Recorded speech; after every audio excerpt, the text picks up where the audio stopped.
Je voudrais prendre quelques instants pour aborder une nouvelle série qu'on va commencer. La série, c'est Mosaïque. Pourquoi Mosaïque? Qu'est-ce qu'une mosaïque? Et juste pour une définition très simple, une mosaïque, normalement, c'est un art décoratif dans lequel on utilise des fragments de pierre. Souvent, même, ce sont des pierres de différentes formes, etc. Tout ça, ou du verre ou de la céramique, qu'on assemble ensemble pour former des motifs. Donc, des pierres, normalement, seules qui ont absolument presque aucune utilité, qui sont uniques en soi, mais assemblées ensemble forment une espèce de motif, une espèce de structure artistique, de figure artistique, etc. Et j'aime cette image parce que nous sommes en soi une mosaïque. Et spirituellement, Dieu nous choisit. Spirituellement, le Seigneur nous prend et dans notre particularité, dans la forme que nous sommes. Et alors qu'il nous met ensemble, alors qu'il nous assemble ensemble, il bâtit quelque chose avec nous pour faire une espèce de grande mosaïque spirituelle. Où est-ce que Dieu, dans son plan, fait son œuvre en tant que tel. Donc, aujourd'hui, on va voir premier message, et la semaine prochaine, le second message. Le premier message aujourd'hui va être le chef-d'œuvre de Dieu. Et la semaine prochaine, on va parler de l'intention de l'artiste. Alors que le Seigneur normalement, nous utilise, nous prend, et lui est le parfait potier. L'artiste qui nous façonne et qui nous prépare pour vraiment faire partie de son chef-d'œuvre. Dans Éphésiens chapitre 2, verset 10, on va lire le texte en question. C'est un texte qui me plaît particulièrement. Et le texte, en fait, dit ceci. Il dit « Car nous sommes son ouvrage, ayant été créés en Jésus-Christ pour de bonnes œuvres que Dieu a préparées d'avance afin que nous les pratiquions. » Nous sommes son ouvrage. Et c'est un texte que je connais. Ça fait des années. C'est un texte que probablement j'ai déjà eu à prêcher cela ou déjà eu à le citer dans plusieurs de mes prédications. Et alors que je préparais mon message, honnêtement, ça a été la première fois que j'arrête sur l'idée des œuvres préparées d'avance. Habituellement, je connais les œuvres préparées d'avance. On dit, nous avons été créés pour des œuvres préparées d'avance. Puis je suis en train de lire pour préparer mon message, tout ça, puis je suis en train de me préparer. Puis le Seigneur m'a amené à m'arrêter sur, non, ce n'est pas des œuvres préparées d'avance, c'est des bonnes œuvres préparées d'avance. Donc, ce n'est pas juste des œuvres, c'est des bonnes œuvres. Et je suis comme, waouh, des bonnes œuvres préparées d'avance afin que nous les vivions, afin que nous les pratiquions. Car nous sommes son ouvrage, le thème, j'ai mis les thèmes grecs, le thème c'est poéma, vous avez déjà entendu ça, nous sommes, qui peut être traduit comme nous sommes son poème, nous sommes son chef-d'œuvre. Nous sommes son chef-d'œuvre, littéralement, et ayant été créés en Jésus-Christ pour des bonnes. Le thème c'est agathos. Le thème bonne ici, en fait, a trois fonctions dans son sens.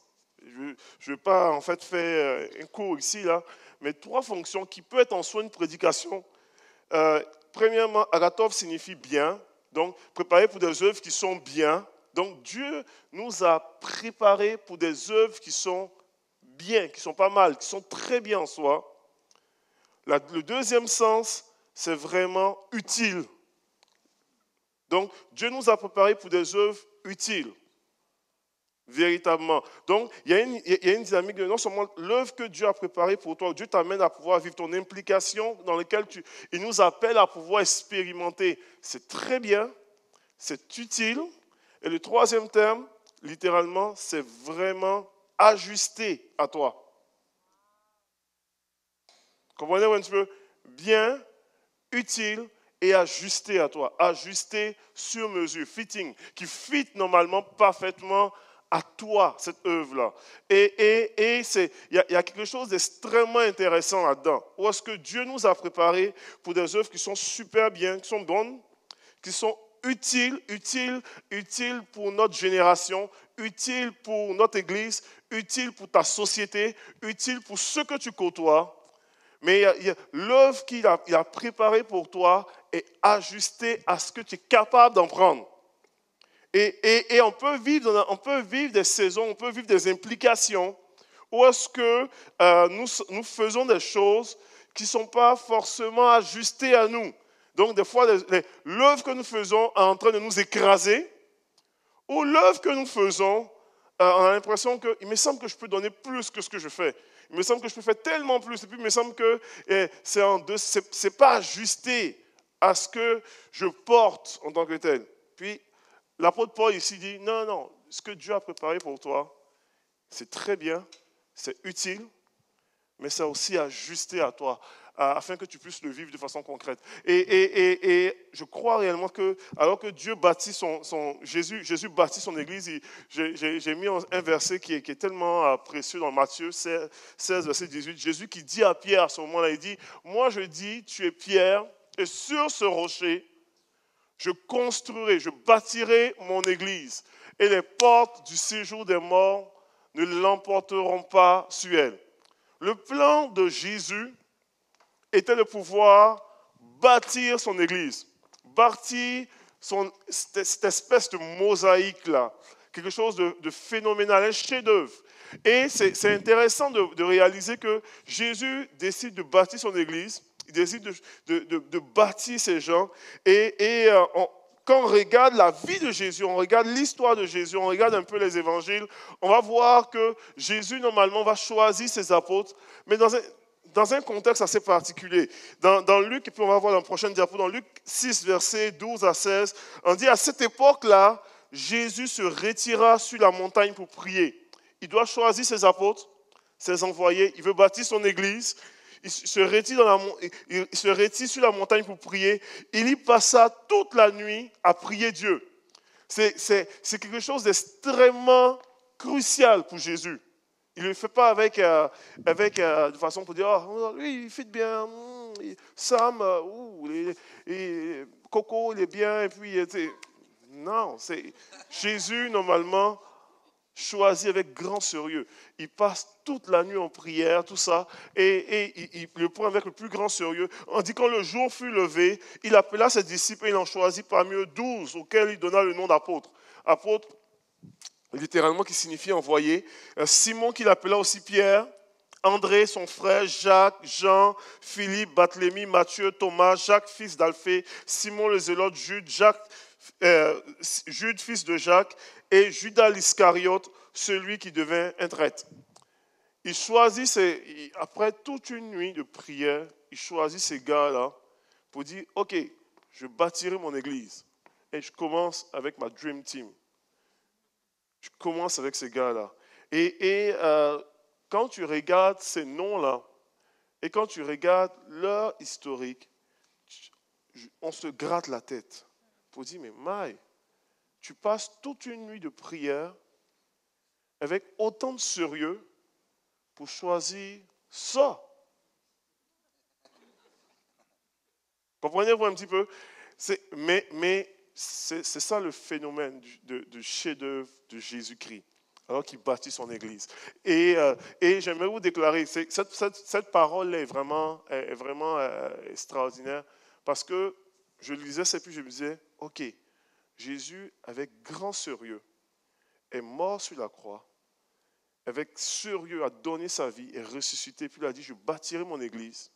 Et puis, il t'a choisi, toi, pour dire, il va faire partie de mon église, il va faire partie. On ne fait pas partie de l'église Oasis, là, seulement. Ultimement, là, il a choisi Caroline, Émilie, Samuel, Jade, Émilie. Vous comprenez un petit peu? Puis il dit, il vient et puis il dit, ok, je choisis normalement Olivier, je choisis Sophie, je choisis Annie. Et je dis, tous ces gens-là vont faire partie de mon église. C'est eux, mon église. Il t'a choisi, toi, pour faire partie de sa Dream Team. Et on ne réalise pas là, mais il nous a choisi, nous, pour faire partie de cette grande mosaïque-là qu'il est en train de faire. Avec des puzzles, avec des pierres différentes l'un après l'autre. Et parler un petit peu de la particularité de ce chef-d'œuvre que Jésus est en train de préparer.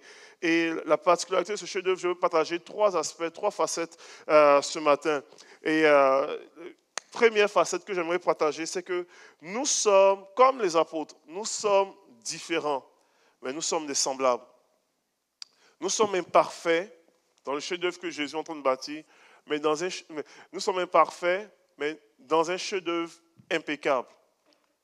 Et nous sommes des enfants limités, mais d'un Père incommensurable. Je crois réellement que nous sommes différents. Comme un petit peu les apôtres l'ont été. Nous sommes différents. Quand on regarde un petit peu le profil des apôtres, Jésus choisit des gens extrêmement différents. Des gens qui probablement dans la vraie vie ne se seraient pas côtoyés. Il y en a certains qui se seraient côtoyés, mais d'autres qui ne se seraient pas côtoyés du tout. Mais Jésus les choisit et normalement les prend dans une dynamique et puis dit, ok, ils sont différents, mais nous sommes des semblables. Il les rassemble. Mais la seule chose qui les rassemble, c'est le Maître. C'est juste Jésus. Mais ce n'est pas nécessairement des gens qui se côtoient. Et quand on regarde dans le profil en question, tu vois que c'est un groupe hétéroclite, un groupe de différents styles. Dans le groupe en question, dans les apôtres qui ont été choisis, tu as vraiment des pêcheurs, plusieurs sont pêcheurs là-dedans, avec très peu d'instructions, collecteurs d'impôts. Quand on parle de Simon le Zélote, c'est quelqu'un qui était dans le mouvement Zélote, c'était un mouvement littéralement rebelle, opposé à l'Empire romain. Dans le choix de Jésus, on se gratte la tête parce que habituellement, Jésus, oui, il était galiléen, donc Jésus de Nazareth, etc. Mais toutes les personnes religieuses de l'époque, quand on considérait quelqu'un qui était vraiment très, très religieux, il venait de la Judée, il venait du sud. Il fallait qu'il soit proche du temple, proche de Jérusalem. Et même les prophètes, souvent, tous ces gens-là ont dit, ok, ces gars-là, ils sont plus de la Judée. Et Jésus, lui, choisit ses apôtres. Mais sur les 12 apôtres, il y en a 11 qui viennent de la Galilée. Habituellement, les gens qui sont en Galilée ils sont proches de la mer, ils sont des pêcheurs, ils n'ont rien à faire avec trop la religion, etc. Tout ça. Mais Jésus choisit ces gens dans cette région-là. Et le seul qui choisit de la Judée, c'est Judas. Le seul. Et il a mal fini. Mais Jésus choisit les gens comme ça. Et je trouve ça fascinant parce que juste là, j'aime appliquer normalement ces principes-là à 2019, à notre réalité. Alors que Jésus nous choisit, nous. Alors que Jésus te choisit, toi, qui est différent de ton frère, qui est différent de quelqu'un de ton voisin ici, mais que Jésus te choisit malgré la différence, mais il fait de nous des semblables, des gens qui sont ensemble. J'aimerais vous déclarer que souvent au nom de l'unité, on prêche ou on veut créer une espèce d'uniformité. Et j'aimerais vous déclarer que l'unité est très loin de l'uniformité. Uniforme, c'est vraiment essayer de pouvoir faire fitter tout le monde dans une espèce de cadre. Et pour dire non, si tu penses, si normalement tu te dis membre de Oasis ou chrétien, tu dois normalement fonctionner comme ça, comme ça, comme ça, comme ça. Et j'aimerais vous déclarer que non, dans les évangiles, la réalité est que Jésus a choisi les gens dans leurs différences. Il a œuvré avec les gens avec leurs différences. La différence n'a pas bien fatigué l'œuvre de Christ en tant que tel. En fait, il t'accueille dans ta différence. Il t'accueille dans ce que tu es. Il t'accueille dans ce que normalement, dans toute ta différence. Et dans ta différence, il veut t'utiliser ainsi. Il veut t'utiliser dans ta différence. C'est pour cela l'apôtre Paul, dans Éphésiens 4, verset 3, il dit efforcez-vous. Parce qu'en temps normal, on n'aime pas quand c'est trop différent. Je suis seul à penser ça. Il dit efforcez-vous à conserver l'unité de l'esprit par le lien de la paix. S'il dit efforcez-vous, c'est parce que ce n'est pas facile. Les apôtres, là, ils se sont chicanés souvent entre eux. Ils voulaient savoir qui était le plus grand. Ils se sont chicanés parce que certains apôtres sont allés voir en petite cachette avec leur mère, tout ça. Je parle de Jacques et Jean, pour dire, OK, finalement, est-ce que tu peux arranger quelque chose quand tu seras dans ton royaume pour que mes enfants soient à ta gauche et à ta droite? Et puis finalement, tout le monde était comme, espèce de traite, tu veux nous stouler, hein? Tu veux normalement nous bypasser, mais ça ne marchera pas ainsi. Comprenez-vous un petit peu? Les apôtres se sont chicanés entre eux. Il y a eu des petits, la bisbille, 12 gars ensemble, on s'entend, hein? Ça crée ce que ça peut créer, des fois. Donc, comprenez un petit peu. Donc, c'est ça la réalité, là. Mais même dans leurs différences, Jésus a travaillé avec eux pendant 3 ans. Pendant 3 ans, Jésus a œuvré avec eux. Jésus a agi avec eux. Et cette réalité-là, elle est aussi la nôtre. Nous sommes différents. Nous sommes différents dans notre expression de foi. Nous sommes différents dans nos différentes convictions, mais nous avons un même Père, nous avons un même Dieu. Et si normalement, j'aime une citation, on va mettre la citation, il y a une citation d'Albert Einstein qui me bénit, même si ce n'est pas une citation chrétienne, là, mais qui a une portion de vérité là-dedans. Il dit, tout le monde est un génie. Je peux dire, tout le monde est unique. Mais il dit, mais si vous jugez un poisson sur sa capacité à grimper dans un arbre, il passera sa vie entière à croire qu'il est stupide. Et ça, c'est une vérité. Et malheureusement, dans l'Église, des fois, nous jugeons nos frères, que des fois on peut considérer comme des poissons, sur leur capacité à grimper à un arbre.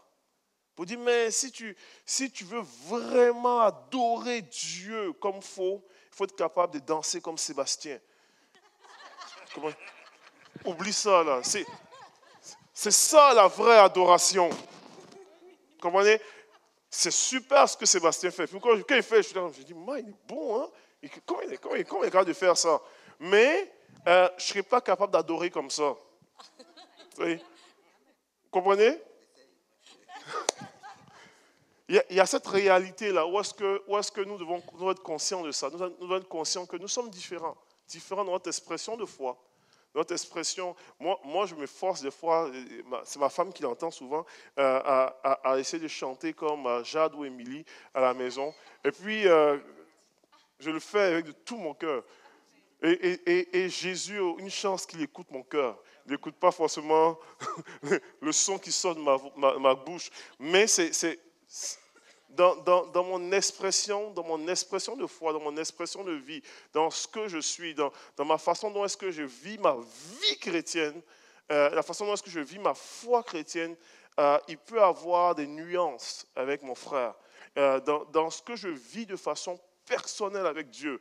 Je vais vous parler des choses, je vais être plus spécifique. Et, dans ma démarche avec Dieu, il va arriver des fois où est-ce que Dieu va me dire de mettre de côté des fois télévision, tu sais, pendant un certain laps de temps. Je ne suis pas en train de dire que la télévision est un péché. Ou il va me dire, n'écoute pas la musique séculière. Je suis en train de dire que, comprenez-vous un petit peu, dans ma démarche de vie, je peux avoir des convictions strictement personnelles à ma foi chrétienne. Que mon frère qui suit Jésus, lui ne l'a pas. Mais ça ne fait pas de lui normalement un gars un peu plus mature. Il est immature. Il n'est pas encore rendu où est-ce que je suis rendu. Comprenez-vous un petit peu? Parce que dans ta démarche de foi et de vie, le Seigneur agit d'une façon unique avec la personne avec qui tu es. Il bâtit une mosaïque. Et je prie réellement qu'il n'y ait pas cet esprit-là de jugement entre frères et sœurs pour dire que lui, dans le fond, c'est parce qu'il ne vit pas ça, mais qui est vraiment cette acceptation pour dire que nous sommes différents, mais nous sommes des semblables parce que nous sommes rassemblés pour la cause de Jésus. Amen. Et je crois réellement à cela. Et nous sommes différents, mais nous sommes des semblables. Et nous sommes aussi imparfaits dans un chef-d'œuvre impeccable. Le Seigneur est en train de faire des choses extraordinaires. Et quand on regarde encore le profil des apôtres, on sait qu'ils étaient différents. On savait que Matthieu était collecteur d'impôts, Pierre était pêcheur, etc. Tout ça. Mais on sait aussi qu'ils étaient extraordinairement imparfaits. Ils avaient normalement aussi ce qu'on a, des attitudes un petit peu déplorables. On sait que Pierre était colérique. Il a suivi Jésus pendant 3 ans, mais ça n'a pas empêché de couper les oreilles d'un soldat. C'est quand même un vieil métal, vous êtes d'accord un peu? Si Pierre était en 2019, il aurait été accusé de voies de fait grave contre une personne, il serait en prison. Oui, il aurait été recollé, mais il aurait fallu avoir un bon avocat.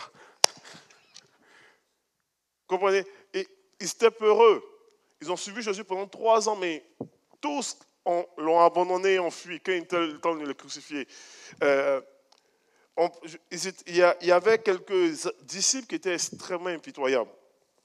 Jésus les avait envoyés 2 par 2. Ils sont allés, puis ils sont revenus en disant, Jésus, même les démons nous sont soumis, c'est magnifique. Et puis la gloire de Dieu s'est manifestée, il y a eu toutes sortes de choses, tout ça. Et puis ils se sentaient un peu galvanisés par ce que Jésus a fait. Et puis par la suite, ils s'en vont avec Jésus et ils veulent rentrer dans une ville. Puis c'est Jacques et Jean, ils veulent rentrer dans une ville et la ville ne veut pas les recevoir. Puis là, ils se tournent vers Jésus pour dire, Jésus, veux-tu qu'on invoque le feu du ciel pour brûler les habitants? Comprenez-vous un petit peu? Vous ne voulez pas nous recevoir? Vous allez crever. Puis Jésus leur a dit, quel esprit vous anime? Qui vous a appris ça? Littéralement, c'est quoi ça? Mais ils étaient prêts. Puis j'ai dit, non, c'est pas ça là, on ne fonctionne pas comme ça.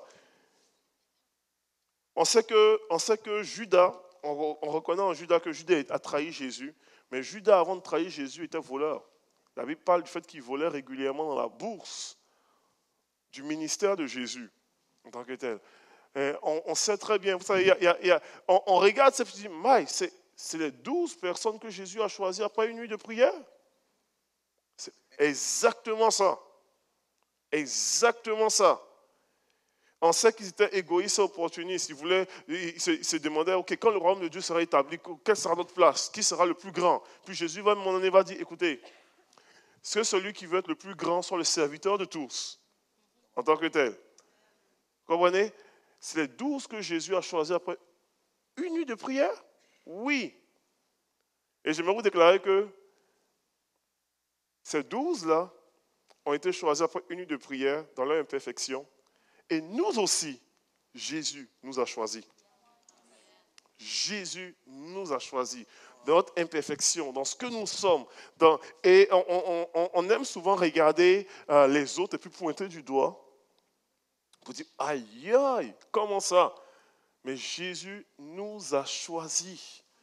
Et si on veut être honnête envers nous-mêmes, vraiment honnête envers nous-mêmes, nous ne sommes pas tellement mieux qu'eux. Pas tellement. Il y a des bouts que peut-être oui, mais nous ne sommes pas tellement mieux qu'eux. Dans notre imperfection, dans nos défaillances, dans nos manquements, etc. Et il a choisi aussi des gens qui étaient incrédules. Il y a des exemples d'incrédulité. On connaît l'exemple de Thomas, que Thomas a dit, lorsqu'on est venu l'annoncer que Jésus est ressuscité, puis il a dit, non, si je ne mets pas mon doigt dans ses mains percées et mon doigt dans son côté, c'est sûr, moi, je n'y croirais pas. Honnêtement, mettons-nous un peu dans la peau de Thomas, là. Il était un témoin oculaire d'une crucifixion. Sérieusement, là. C'était pas c'était vraiment... Le gars, il est mort, là. Jésus était mort, et bien mort. Et ils ont percé son côté avec une lance. Et de l'eau et du sang sont sortis de son côté. C'est une preuve de mort évidente. C'est quand de l'eau et du sang sortent, parce qu'il y a une séparation. Bon, bref, c'est un truc scientifique, là, il y a une séparation normalement avec le caillot sanguin, tout ça. Donc, épreuve de mort évidente. Et puis là, on vient lui dire, on a vu Jésus. Hey, là, no way, là, attendez, là, faites-moi croire autre chose. Des fois, nous sommes un peu comme ça. Des fois. Mais c'est exactement ça. Puis là, on va dire, peut-être certainement me dire, bon, pasteur Désiré, c'est parce que, comment on appelle, il n'avait pas encore reçu l'Esprit de Dieu n'était pas encore descendu. Puis, OK. Dans Actes des apôtres, il y a des exemples aussi d'incrédulité comme cela. Si vous lisez, et puis je vais vous encourager à lire dans Actes chapitre 12, où est-ce que les disciples ont fait une preuve d'incrédulité assez évidente, qui était drôle aussi. La Bible déclare normalement que Hérode a fait arrêter Pierre. C'est une histoire qui est très intéressante. Hérode fait arrêter Pierre, il fait tuer Jacques, tout ça, il fait arrêter Pierre, il le jette en prison. Et quand vous lisez l'histoire, la Bible déclare qu'ils ont jeté Pierre en prison, l'Église de Dieu, les apôtres et les disciples qui sont venus à Christ, ont dit, ils adressèrent, l'expression, ils adressèrent d'ardentes prières à Dieu pour que Pierre soit libéré. Comprenez? Puis là, on parle de gens qui ont reçu l'Esprit de Dieu. Il y a des miracles dans l'Église. Il y a toutes sortes de choses qui se passent là, qui sont merveilleuses. Là. Et cette Église-là, qui est vibrante, qui est puissante à Jérusalem, adresse d'ardentes prières pour que Dieu fasse un miracle. Et pendant qu'ils adressent d'ardentes prières à Dieu comme cela, Pierre est en prison. Et Pierre, normalement, va vivre un miracle. Pendant qu'il est couché, il a enchaîné tout ça. Il y a un ange qui le visite dans la prison. Donc l'ange lui dit, le réveille, sort de là. Lui, il croit qu'il est en vision, il voit une vision. Donc il se lève, les chaînes tombent de ses pieds, il sort, il marche, tout le monde est endormi autour de lui, il est surveillé, tout ça, mais tout le monde est endormi. Les portes de la prison s'ouvrent d'elles-mêmes, on le fait sortir de la ville, toutes s'ouvrent d'elles-mêmes. Et puis l'ange disparaît. Et là, il se rend compte que, aïe, j'ai été surnaturellement délivré. Et là, il dit, waouh, Jésus m'a vraiment délivré. Et puis, il s'en va, normalement, il se rend dans la maison de Marie. On parle de la maison de Marie. Où est-ce qu'il y avait un lieu de prière, où les disciples étaient en prière pour lui. Tu comprends un peu? Les gens ils sont en prière et il arrive et il frappe la porte. Il cogne et puis la Bible déclare qu'il y avait une servante qui s'appelle Rhoda. Elle arrive et puis parce que vous comprenez, on est dans un contexte de persécution. Donc elle vient. C'est qui? Puis là il dit, c'est Pierre. Et puis la Bible déclare qu'elle est tellement joyeuse qu'elle n'ouvre pas la porte. Elle se précipite dans le lieu de la prière pour dire, Pierre est devant la porte. Puis les gars sont en prière, là. Ils prient pour Pierre. Puis les gars disent, mais non, ça ne se peut pas. Elle dit, je vous dis, Pierre est devant la porte. Et la Bible déclare que les disciples lui ont dit, mais non, tu es folle. Ça ne se peut pas.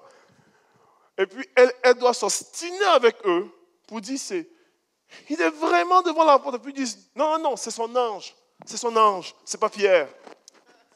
Hey, vous priez pourquoi? Comprenez?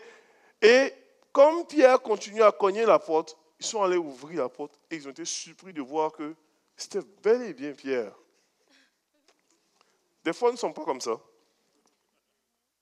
Je ne sais pas pour vous, mais moi, je me sens des fois comme ça. Des fois, normalement, puis Dieu agit dans notre imperfection, dans l'imperfection de notre foi. Il prie pour que Dieu fasse un miracle. Dieu fait le miracle. La réponse est là. L'action de Dieu est là. Et puis, il ne croit même pas. Il dit non, ça ne se peut pas. Non. Dieu est en train d'agir. Dieu est en train d'opérer. Et des fois, dans nos vies, Dieu est en train d'opérer. Dans nos prières. Puis Dieu est en train d'agir. Puis, on voit la réponse. Puis on dit non, ça, c'est pas Dieu, ça. Non. Mais Seigneur, on prie que tu agisses. Oui, voici ma réponse. Non. Seigneur, on crie vers toi. Dans notre imperfection, le Seigneur fait un chef-d'œuvre. Dans notre imperfection, Dieu agit d'une façon extraordinaire. Dans notre imperfection, Dieu se manifeste. Et peut-être tu es venu ici ce matin, et puis tu as vécu toutes sortes de situations imparfaites. Tu as vécu peut-être du rejet, tu as vécu peut-être un divorce, tu as vécu peut-être une faillite personnelle, tu as vécu peut-être toutes sortes de choses. Et je vais te déclarer ce matin que dans l'imperfection de ta vie, Jésus réalise un chef-d'œuvre. Jésus réalise un chef-d'œuvre. Dans l'imperfection de ta situation, Jésus est en train de réaliser un chef-d'œuvre.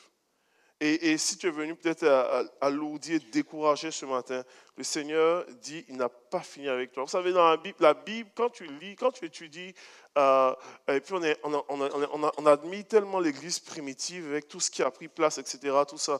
Mais quand tu étudies l'Église primitive, tu réalises que c'est un ensemble de situations imparfaites dans un chef-d'œuvre impeccable. Dans un chef-d'œuvre impeccable. Dans un chef-d'œuvre impeccable. Et comment on appelle là? Tu lis normalement le récit, on commence le récit, on parle de Paul qui se convertit, tout ça, et puis Paul qui est à l'église d'Antioche, Dieu qui dit, mettez-moi à part. Puis l'Esprit de Dieu dit clairement, mettez-moi à part Paul et Barnabas pour l'œuvre à laquelle je les ai appelés. Et Jésus, on prie pour eux, on les impose les mains, on les recommande au Seigneur. Ils vont commencer à œuvrer dans le ministère. Puis tu dis, c'est clair, là, la révélation est claire, la vision est claire, etc. Puis ils font leur premier voyage missionnaire ensemble. Ils reviennent. Et quand ils reviennent de leur voyage missionnaire, il y a eu quelques petites couacs dans le voyage. Il y a normalement Marc qui les a abandonnés. Marc, c'est un jeune homme, etc. Et puis, au deuxième voyage missionnaire, 2 personnes qui ont été mises, comprenez-vous un peu, 2 personnes qui ont été mises ensemble par l'Esprit de Dieu, sous révélation, sous prophétie. 2 personnes qui ont reçu l'imposition des mains et la recommandation de l'Église. Ils ont été mis ensemble, là, comprenez-vous, c'est Dieu qui les a mis ensemble. Puis avec les révélations, les 2 personnes se chicanent sur quel collaborateur on va avec ou on ne va pas.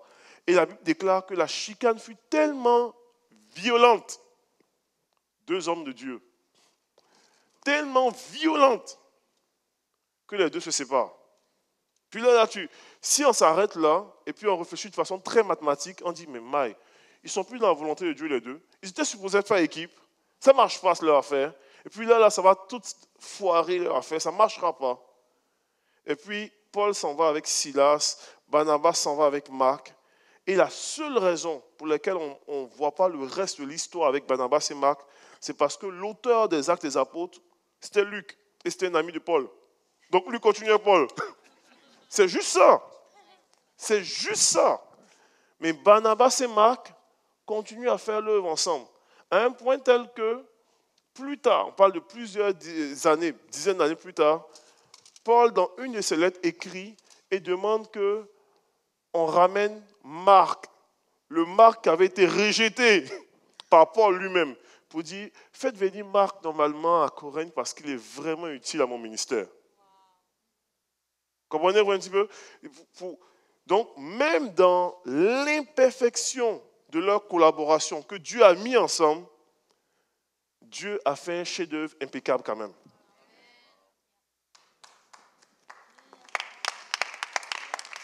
Il a fait un chef-d'œuvre impeccable.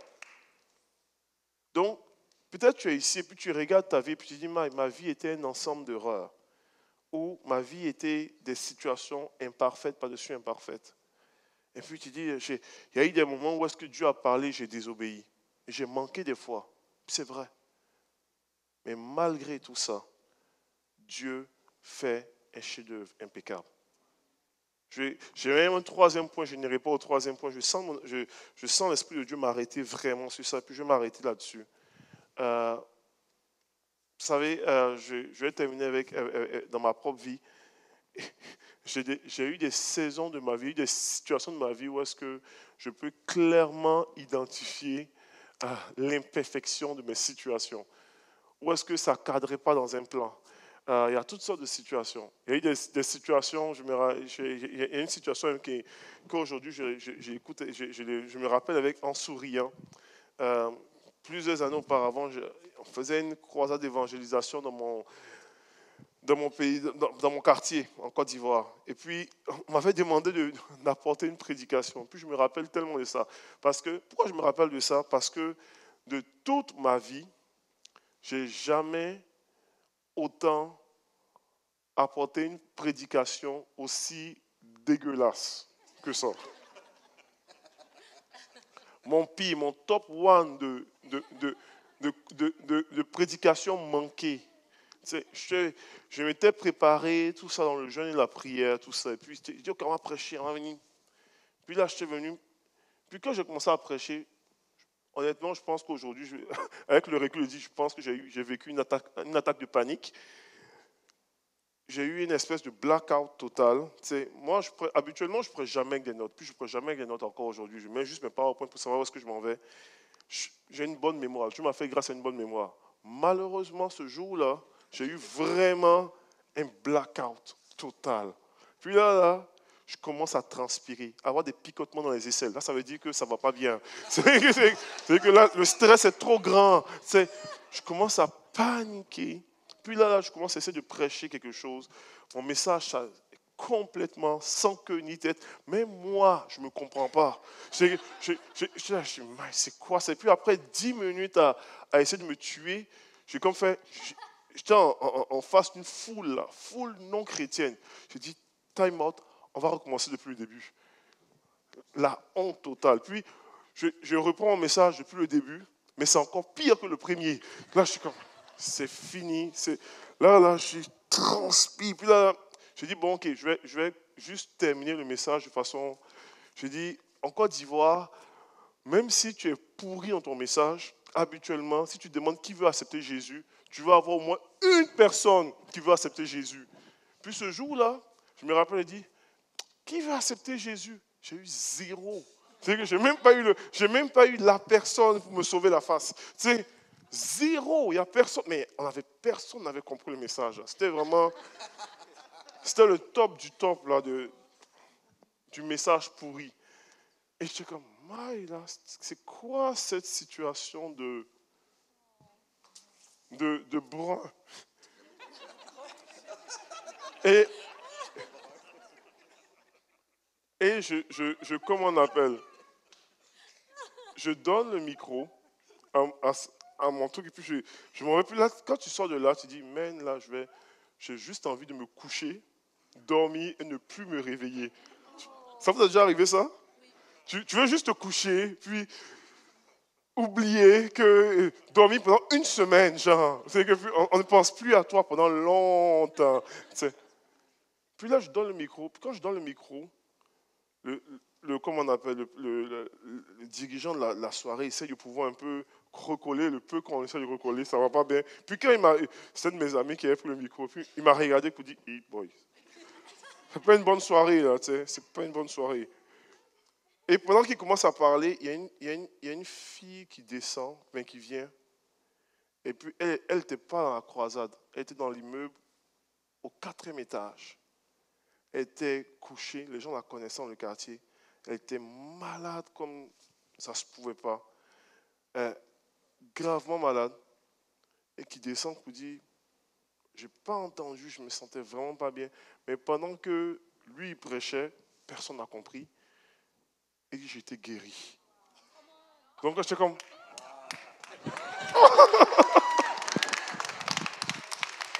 J'étais comme... Oh, mais voyons donc. Puis là, tout le monde, c'est comme ça. Ça shifté la soirée. Shifté dans l'imperfection, dans le chaos de ma soirée. Le Seigneur a ressauvé les choses. J'ai dit, les gens ne comprenaient pas, mais le Seigneur agissait pareil. Des fois, nous sommes comme ça, dans le chaos de notre vie. Je vais vous déclarer que le Seigneur fait un chef-d'œuvre. Puis je vais terminer avec ça, vraiment. Le Seigneur fait un chef-d'œuvre. Un chef-d'œuvre impeccable. Et je vais inviter les musiciens à venir. Mon dernier point, on va laisser faire le dernier point pour aujourd'hui. Puis on aura l'occasion la semaine prochaine de regarder. Mais je vais terminer avec ça. Puis je sais que le temps est très limite, tout ça. Mais j'aimerais qu'on puisse terminer cette réunion-là ce matin avec véritablement un cœur qui s'approche devant son Dieu pour dire, Seigneur, je reconnais, je vois l'imperfection dans certaines zones de ma vie. Je reconnais, je vois certains détails que je ne comprends pas, certaines choses qui me dérangent même de moi-même des fois. Mais je crois en toi qui fais une œuvre impeccable. Et tu es le parfait artiste, tu fais un chef-d'œuvre dans ma vie. Et peut-être dans ta vie, tu es venu ce matin, puis tu peux identifier tes défauts, on n'a pas besoin de te le dire. Tu peux identifier tes faiblesses. On n'a pas besoin de te le dire. Mais je t'invite à t'approcher de l'artiste qui fait un chef-d'œuvre dans ta vie. Il est en train de faire un chef-d'œuvre. Et si c'est ton cas ce matin, si il y a un écho qui résonne dans ton cœur ce matin, j'aimerais qu'on puisse terminer cette réunion-là avec normalement une déclaration à notre Dieu. On a chanté Jésus, je t'aime là. On puisse déclarer ça pour dire Seigneur, en dépit des circonstances, en dépit des défis, en dépit de mon imperfection, en dépit de mes faiblesses, en dépit de mes échecs, en dépit de mes failles, en dépit des zones de ma vie où est-ce que je suis tombé, où est-ce que j'ai échoué, où est-ce que j'ai manqué, où est-ce que j'ai raté le but, où est-ce que j'ai raté la cible. Il y a un Dieu qui fait un chef-d'œuvre.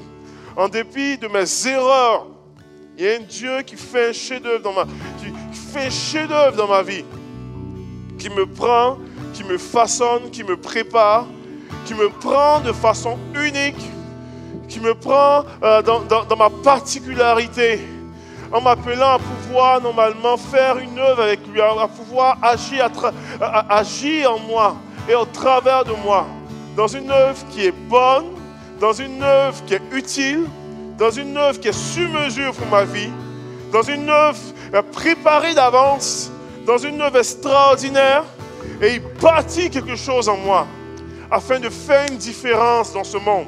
Et dans sa grande mosaïque, j'ai mon rôle à jouer, j'ai ma pierre à apporter, j'ai ma contribution à apporter, et je fais une différence dans le nom de Jésus.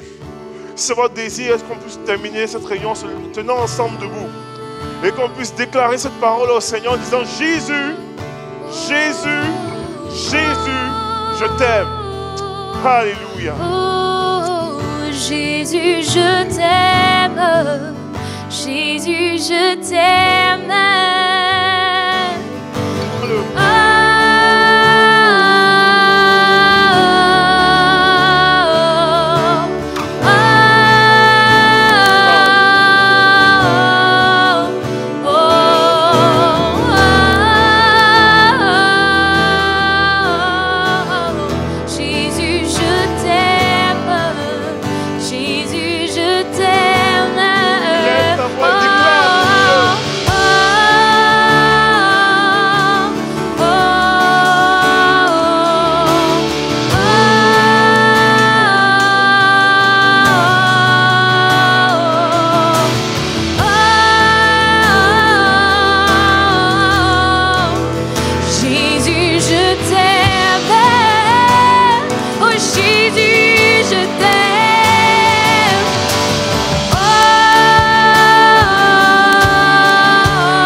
C'est notre prière, Seigneur Jésus.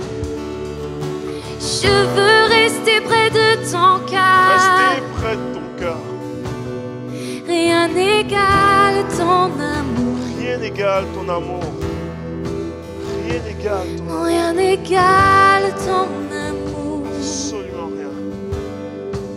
Alléluia. Père, Seigneur, nous venons devant toi, Père. Et nous reconnaissons ton amour envers nous. Malgré nos faiblesses, malgré nos défauts, malgré notre imperfection, malgré notre particularité, tu démontres et tu manifestes ton amour envers nous. Tu manifestes ta tendresse, ta bonté, ta grâce. Et Seigneur, nous voulons, Seigneur Dieu, en retour déclarer que nous sommes des amoureux de Jésus, des amoureux de Dieu. Merci de nous avoir choisis, tels que nous sommes, pour faire de nous une mosaïque magnifique, un chef-d'œuvre entre tes mains, pour nous faire rayonner dans ce monde, pour nous faire rayonner, Seigneur, dans ce monde, dans cette vie, dans notre génération, Seigneur Jésus. Seigneur, nous venons nous présenter devant toi avec simplicité et avec confiance, en mettant toute notre confiance en toi. Toute notre confiance, Roi des rois et Seigneur des seigneurs. Afin que l'œuvre que tu as commencée, tu puisses l'accomplir. Afin que l'œuvre que tu as préparée, les bonnes œuvres préparées d'avance, les œuvres bonnes, utiles et sur mesure, préparées d'avance pour nous, nous puissions les vivre, les pratiquer dans le nom de Jésus. Te remercions, te louons, Seigneur Dieu. Et merci de continuer ton œuvre dans nos vies. Et qu'ensemble, le peuple de Dieu dise un grand et fort Amen, Amen et Amen. Alléluia.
Rester près de ton cœur.